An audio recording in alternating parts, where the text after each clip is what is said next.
বেরিয়ে দুঃখ হয়ে গেছে।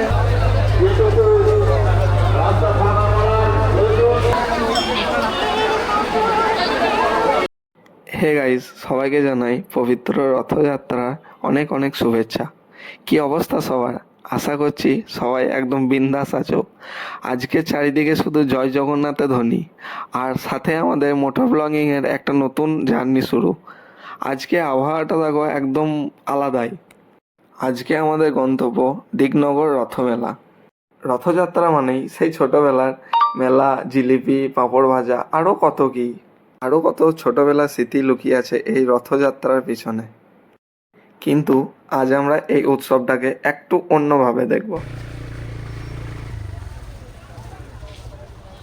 দেখতে দেখতে পৌঁছে গেলাম দিকনগর মেলার বাইক স্ট্যান্ডে। দেখো চারিদিকে উৎসবে পড়া ভিড় লেগেছে। আমরা গন্তব্যস্থলে পৌঁছাবার কিছুক্ষণ আগেই প্রচণ্ড পরিমাণে বৃষ্টি নেমেছিল, তাই কাদায় দেখো একবার অবস্থা খারাপ, মানে যাওয়াই যাচ্ছে না সামনের দিকে। তো আমরা চলে এলাম কি দিকনগর রথ দেখতে, নাকি দিকনগর রথ দেখতে। আমার সাথে আছে পার্থ, মানব আছে, কার্তিক আছে, আকাশ আছে। দেখতে পাচ্ছ বন্ধুরা কি পরিমাণে ভিড়।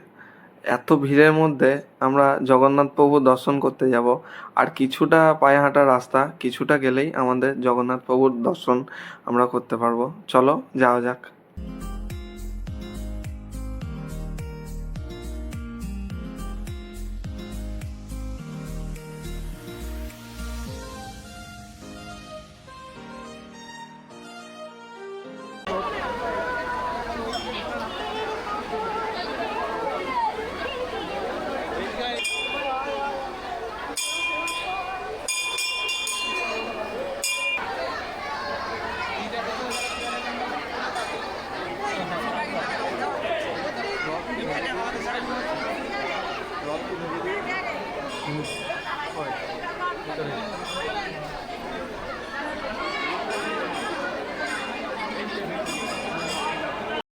আমরা এত ভিড় ঠেলে অবশেষে পৌঁছে গেলাম জগন্নাথ প্রভুর কাছে।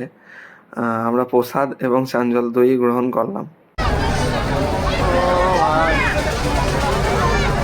আমরা মেলা ঢোকা মাত্রই বৃষ্টি শুরু হয়ে গেল। বৃষ্টি থামার পর আমরা মেলাতে আবার প্রবেশ করলাম।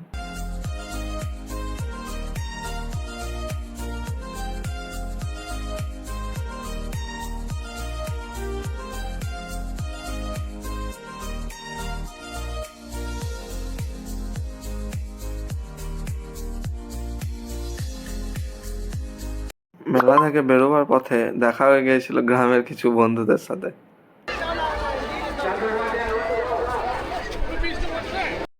বাড়ি ফিরবার পথে হাতে তুলে নিয়েছিলাম গরম গরম ঘটি গরম।